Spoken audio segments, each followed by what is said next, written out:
오늘 말씀의 배경이 야곱이 외삼촌의 집을 떠나는 대목입니다. 그런데 여기에는 사람의 욕심이 같이 결부되어 있습니다. 야곱의 욕심이라기보다는 그의 외삼촌 라반입니다. 그 조카가 먼 길을 찾아와서 처음에는 정말 혈육이라고 그렇게 반가워했는데 이 조카가 조금 있어 보니까 계속 잘 하거든요. 자기의 재산도 많아지고 풍성해지고 그러니까 어떻게 하든 이 조카를 붙잡아 두려고 했던 겁니다. 그리고 조카에게 계속 일을 시키면 시킬수록 하나님이 야곱에게 복을 주셔서 더 풍성해지니까 자꾸 욕심이 나는 거예요. 그래서 나중에 보니까 계약 조건이 자꾸 바뀌는 겁니다. 정당한 대가를 줘야 되는데 자꾸 계약 조건이 바뀌고 부당하게 대우하는 겁니다. 야곱의 입장에서는 참 억울했을 것입니다. 속상했을 것입니다. 당연히 하나님의 은혜였겠지만 야곱도 열심히 일했거든요. 최선을 다했거든요. 그래서 그의 외삼촌의 집에 좀 재물도 많아지고 풍성했는데 그런데 그것이 인정받지 못하는 그런 상황, 그리고 또 자기는 점점 하나님의 약속의 땅에서 멀어지는 것 같은 그런 느낌. 그래서 야곱은 더 이상 그 자리에 있을 수 없었습니다. 그래서 다시금 하나님이 약속한 그 땅으로 가려고 결단했던 겁니다. 그러니 이제 때가 됐고 야곱이 이렇게 출발하려고 할 때 라반이 그동안 고생했다. 뭐 나중에는 자기가 그러려고 그랬다지만 사실 그런 마음은 애초에 없었고요.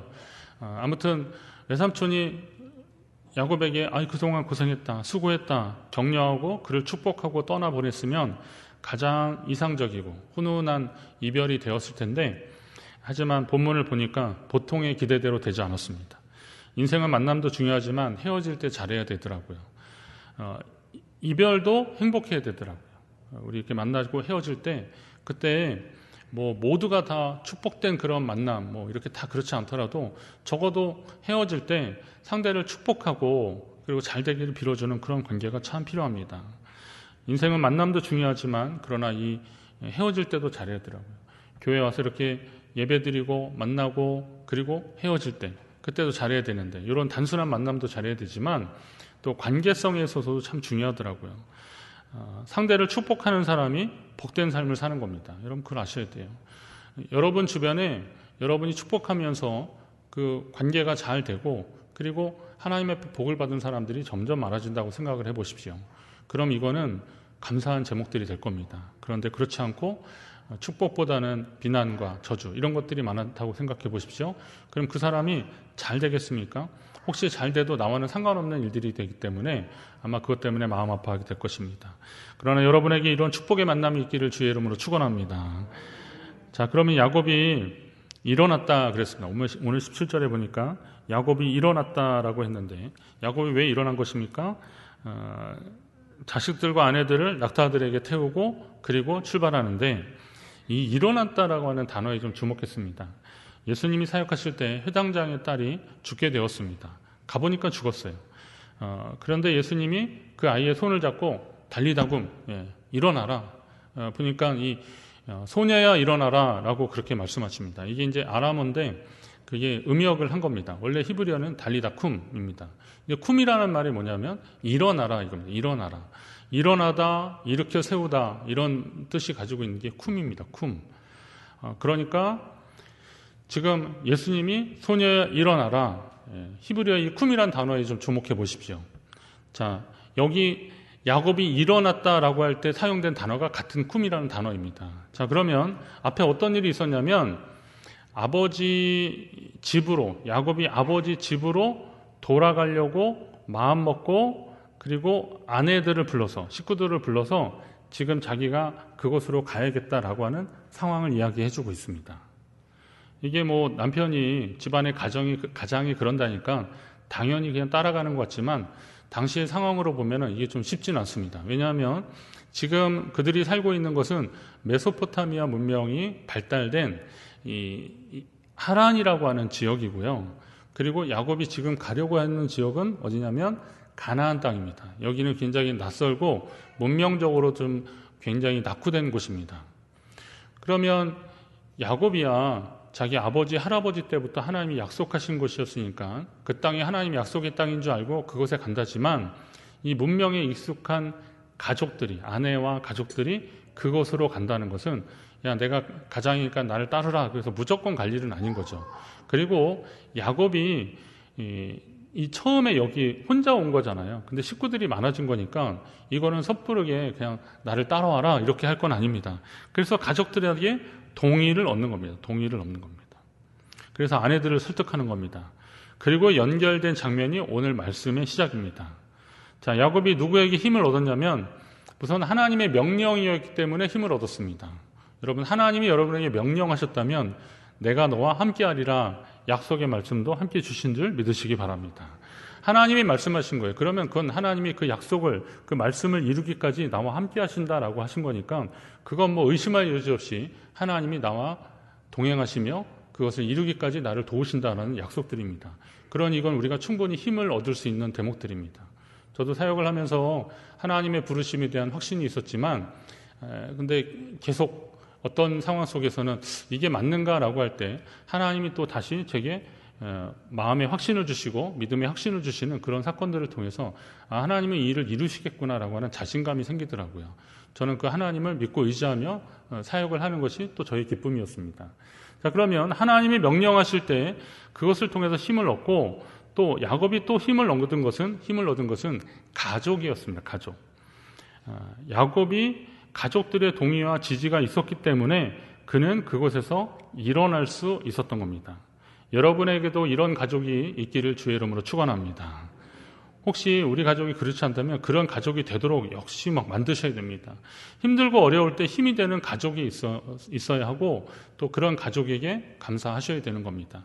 세상 사람들이 다 뭐라 그래도 우리 가족만큼은 내게 힘을 주는 그런 가족 관계가 되어야 되고 그런 가족을 만들려고 힘써야 되는 겁니다. 그러나 힘을 빼는 사람도 있더라고요. 근거 없는 소문을 퍼뜨리는 사람들, 이런 사람들은 힘을 빼는 사람들입니다. 내가 보거나 직접 들은 말도 말을 해야 될 시점이 있고 하면 안 되는 시점들이 있잖아요. 사실도 그런데 사실이 아니거나 확인되지 않은 말들로 인해서 사람을 비난하거나 근거 없이 말하는 것은 그건 거의 살인에 가까운 말들입니다. 이런 말들은 할수록 힘든 말들이거든요. 만약에 여러분이 그런 근거 없는 말들로 인해서 사람을 비난한다 그러면 여러분 주변에 어떤 사람들이 남아있을까 한번 생각을 해보십시오. 축복의 말들을 하고 지지해주는 말들을 하면 여러분 주변엔 어떤 사람들이 남을 것인가 생각을 해보시고 근거 없는 말들로 인해서 사람을 비난하고 정죄하고 그랬을 때 여러분 주변에 어떤 사람들이 많이 남아있을까 한번 생각을 해보십시오. 그렇다면 결국은 우리는 우리 주변에 하나님께 복을 받은 축복의 사람들이 많아지기를 소망하잖아요. 그럼 내가 비난하고 부정적으로 하면서 내 주변에 그렇게 복을 받은 긍정적인 사람이 많아지기를 원한다면 그건 욕심입니다. 그러니 오늘 내가 누군가에게 힘이 되는 사람을 만들어야 되는 겁니다. 힘이 되는 사람이 내가 되어야 되는 겁니다. 인생을 살면서 제가 느끼는 것은 뭐냐면 하나님의 형통은 반드시 성공하거나 물질의 형통이 아니고 물론 그것도 형통은 맞는데요. 진짜 하나님이 원하시는 형통은 뭐냐면 관계의 형통이더라고요. 관계의 형통. 사람과의 관계의 형통이 제일 중요합니다. 일단은 가족 간에서도 이 관계의 형통이 일어나야 되는 거고 그리고 주변에도 그런 관계의 형통이 일어나야 됩니다. 가인과 아벨의 비극이 어떻게 된 거예요? 그들은 불통했던 거예요. 그러니까 가인이 아벨을 죽이고 마는 겁니다. 불행했던 일들의 대부분은 관계가 단절된 가운데서 일어나더라고요. 그러니까 정확하게 말하고 아니면 또 상대의 심정을 이해하면서 들어주는 그런 것이 참 중요합니다. 여러분, 가족들의 응원을 힘입어서 일어난 야곱, 이건 야곱만이 아니라 여러분의 생애 가운데서도 얼마든지 체험할 수 있는 일들입니다. 여러분의 가족이 이렇게 회복되시기를 주의 이름으로 축원합니다. 자, 하지만 라반은 아직 야곱을 보낼 준비가 되지 않았던 것 같습니다. 그래서 야곱은 외삼촌 라반이 양털을 깎으러 간 틈을 이용해서 길을 떠났는데 라반은 그걸 다시 또 도착하더라고요. 자, 근데 그 야곱이 3일 길을 걸어갔다 그랬어요. 그래서 라반이 그 소식을 듣고 막 쫓아가는 건데 이게 양털 깎는 일이 이게 보통 일이 아니더라고요, 보니까. 양은 이렇게 털갈이를 스스로 하지 못한대요. 그래서 양을 키우는 사람들이 그렇게 해줘야 되는데 양의 종류가 또 설교 준비해서 보니까 되게 많더라고요. 근데 보통 이게 우리가 생각하는 이제 복실복실한 양들은 털을 다 깎으면 한 20kg가 넘게 나온대요. 털 무게만 해도. 그게 엄청나잖아요. 그러니까 이게 그냥 보통 목동들이 하는 게 아니라 양털을 전문으로 깎는 호주인가 어디에는 보니까 양털 깎기 대회도 있더라고요. 어떤 챔피언이 여자더라고요. 얼마나 잘 깎는지 몰라요. 그냥 뚝딱 하면서 하는데, 지금은 이제 전동 기계로 하지만 옛날에는 그렇게는 안 했을 테니까. 자, 그렇게 하다 보니까 양털 깎는 사람이 사는 곳이 따로 있었습니다. 양털 깎는 집이 따로 있는 거예요. 그러니까 라반은 자기 소유의 양들을 데리고 그리로 간 거고, 집은 빈 사이에 이제 야곱이 그것을 실행한 겁니다. 떠난 겁니다.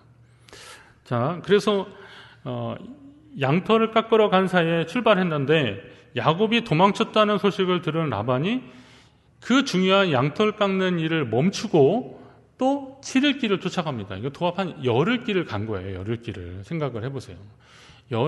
야곱이 뭐 속도는 있지만 하여튼 야곱이 달려간 것하고 도망간 거고, 이제 라반이 쫓아간 길을 합치니까 열흘 길인데, 라반이 야곱을 쫓아갔을 때 심정이 어땠을까 말씀을 준비하면서 이제 제가 묵상을 해봤어요.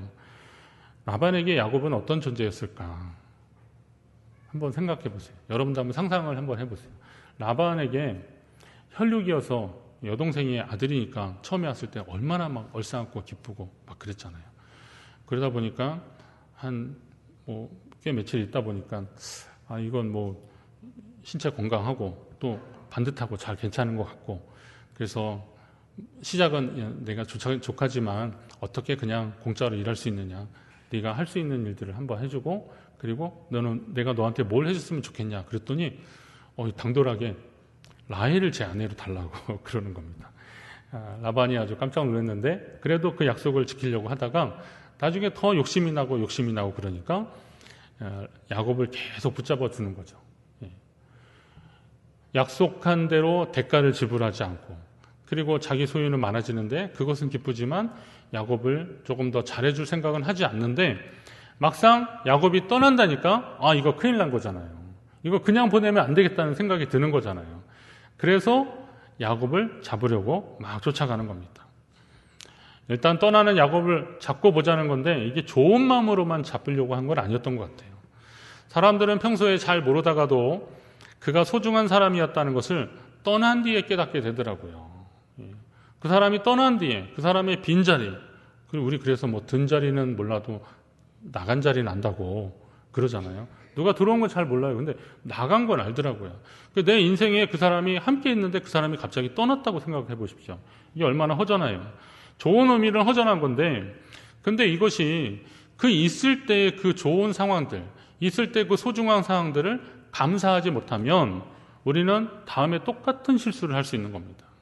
오늘 라반이 야곱이 그렇게 자기의 삶에 함께하면서 자기 집이 풍성해졌을 때 얼마나 고마웠겠어요. 좋은 일이었겠어요. 그러나 이거 제대로 고맙다는 말 한마디 표현하지 못하는 겁니다. 우리말에 있을 때 잘해 이런 말 있잖아요. 정말 이거 못한 거예요. 오늘 이렇게 예배 드릴 수 있는 것에 여러분 감사하시기 바랍니다. 여러분이 하나님 앞에 나와서 예배하는 거 감사하십시오. 코로나19 때문에 우리가 한 2달 반 예배 못 드리고 그럴 때 정말 많이 답답하셔서 전화도 하시고 그러시다가 현장 예배 드리실 때 막 울컥하시고 눈물 흘리시던 분들, 제가 그 눈물을 아직도 기억합니다. 저도 사역을 하면서 일해봤던 적이 생전 처음이었고, 이 예배를 사모하는 성도들의 그 마음이 현장에서 이렇게 막 녹아지는데, 저도 목회자로서 제 사역에 있어서 예배의 소중함을 다시 한번 깨닫게 되는 그런 계기가 되었습니다. 그러면 옆에 함께 예배하는 분들을 소중히 여기십시오.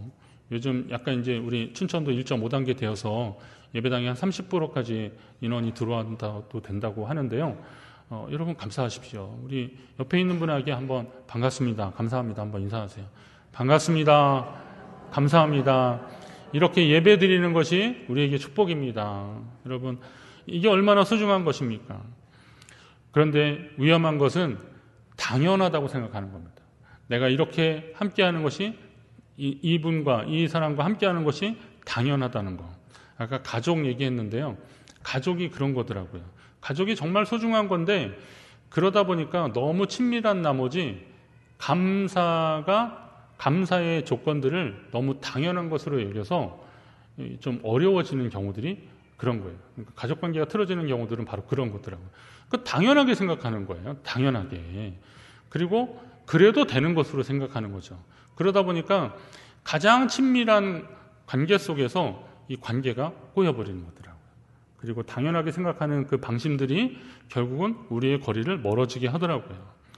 라반이 야곱이 도망갔다는 이야기를 듣고 이제 허둥지둥 그를 쫓아갑니다. 평소에 잘 했으면, 평소에 야곱과 좋은 관계를 맺었으면 야곱도 이렇게 갑자기 떠나지는 않았을 것 같아요. 물론 6년 전에는 나로 가게 하소서 그랬지만 6년이 지나도 바뀐 게 없으니까 야곱이 그냥 양털 깎으러 간 사이에 그냥 가버린 거죠. 자, 이런 안타까운 상황입니다. 믿음도 그렇더라고요. 평소에 잘해야 되더라고요. 믿음은 하루아침에 완성되거나 성장하거나 성숙하지 않습니다.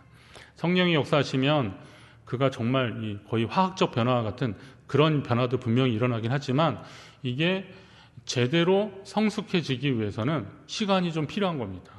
신앙생활 하는 것도 아무리 어떤 분이 막 성령 받고 정말 막 뜨겁고 막 그래도요, 그런 과정 속에서 그가 믿음 안에서 잘 자라나는 그런 것을 옆에 분들이 좀 잘 해주셔야 되는 겁니다. 근데 뭐 또 그 자라나는 싹을 좀 꺾지는 마세요. 뭐 그러면 아유 처음엔 다 그래 막 이래요. 뭐 내가 기도하는데 막 하나님이 응답하셨다고 막 성령께서 말씀하셨다고 막 그러니까 그거 잠깐 반짝하다 말 거야 이러지 마시라고요. 오히려 나도 그런 적이 있었는데 내가 좀 더 분발하고 기도해야겠다 이러면 되죠.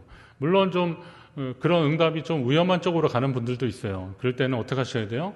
그렇게 뜨겁고 그런 열정이 있을 때 말씀을 더 잘 읽고 잘 배워야 신앙이 옳은 방향으로 갈 수 있다. 이런 얘기도 해주셔야 되는 겁니다. 뭐 말하자면 이제 속도보다 방향 이런 얘기도 해주셔야 돼요. 자, 이러면서 그를 좀 지지해주고 그래야 되는 겁니다. 함께 있을 때 하나님이 기회 주셨을 때 그때 잘 해야 되고 그리고 그것이 우리가 어려움을 만났을 때 그것을 바탕으로 우리는 힘을 내게 되는 겁니다. 그것이 우리를 붙잡는 계기가 되는 것입니다.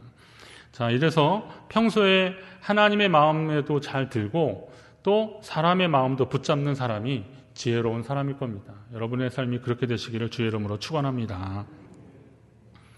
라반이 이미 떠난 지 이제 사흘이나 된 야곱 일행을 7일 길을 걸려서 쫓아갔다 그랬습니다. 보통 각오로 쫓아간 게 아니겠죠. 야곱을 붙잡으면 어떻게 했을까? 가면서 점점 야곱고 화가 났을 겁니다. 아마도 당시의 관습대로 도망간 하인에게 할 만큼 도망간 하인에게 대우하는 것을 그것을 생각했을지도 모릅니다. 도망간 하인에게 하는 거는요, 죽도록 매질을 하는 건데 이놈의 야곱을 내가 가만 안 놔두겠다. 그리고 막 쫓아가는 거예요. 자, 야곱이라고 그런 상황을 몰랐겠습니까? 야곱이라고 당시에 거기서 그 바다나람에서 한 20년 살았는데 그 풍습을 몰랐겠어요? 자기가 이렇게 도망가다가 붙잡히면 다 죽을 수도 있겠다. 딸이니까 손주들이니까 안 죽일 수도 있지만 나는 진짜 죽을 수 있겠다. 이런 마음이 있었겠죠. 그럼에도 불구하고 야곱이 그것을 갔던 것은 왜 그렇습니까? 지금 현재에 누릴 수 있는 풍요나 아니면 여기서 오는 위협보다 더 소중한 것이 무엇인지를 야곱은 알았기 때문에 그 믿음의 땅을 향해서 지금 출발한 것입니다. 우리가 생명을 잃으면 다 잃는 것 같은데 이 땅에서의 생명이 있고 영원한 생명이 있는데 이 영원한 생명을 포기하지 않는 믿음의 열정들이 필요하다는 겁니다. 오늘 이 시대가 바로 그것을 우리에게 요구하고 있더라고요. 오늘 같은 시대가 어쩌면 영원한 생명을 사모하고 그것을 따라가야 되는 우리 성도의 분발을 하나님이 지금 요구하신다 생각을 하십시오. 여러분, 지금 여기가 다가 아니라는 거예요. 앞으로 우리 믿음의 삶, 우리 이 땅에서의 삶이 있고 하나님 앞에서의 우리의 삶이 있는데 지금 이런 어려움 가운데 우리 믿음의 태도가 하나님 앞에 섰을 때 우리의 표정에 영향을 줄 수 있다. 한번 생각을 해보세요. 그때 하나님 앞에 아유 고생했다 이런 얘기 듣고 싶습니까? 아니면 야 너 그때 어디 갔었냐 이런 소리 듣고 싶으십니까?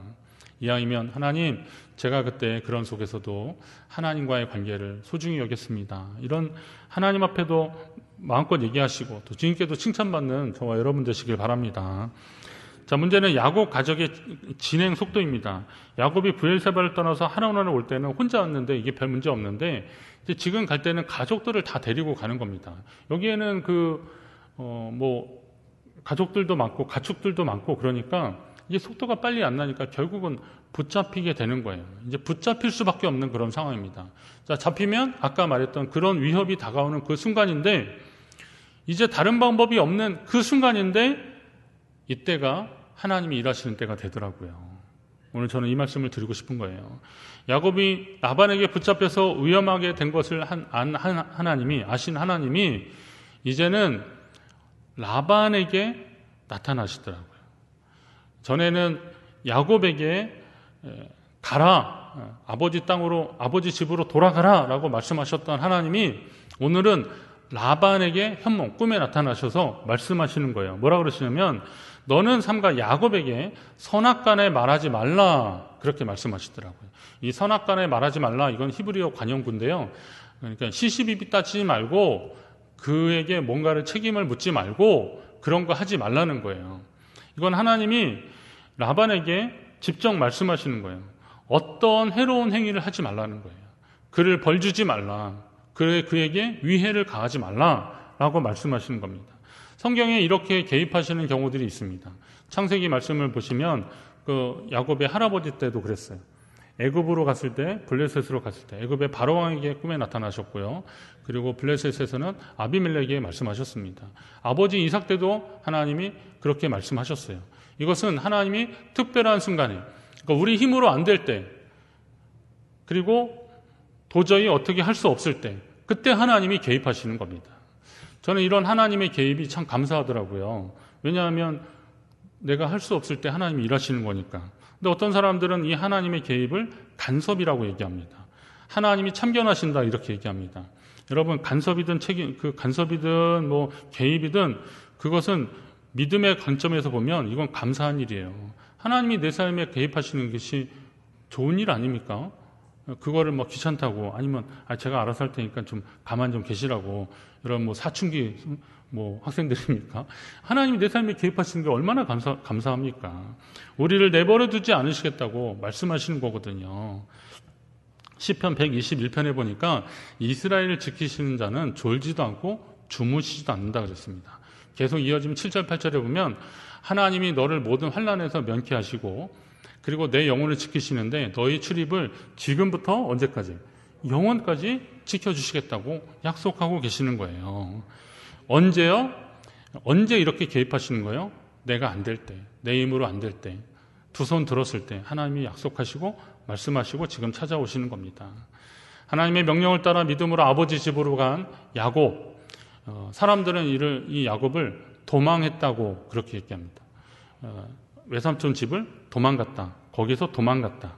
이 도망이라고 하는 단어가 주는 어감이 약간 좀 부정적인 느낌이 있어서 그래서 이 도망이라는 게 좀 우리가 다르게 생각할 수 있는데요.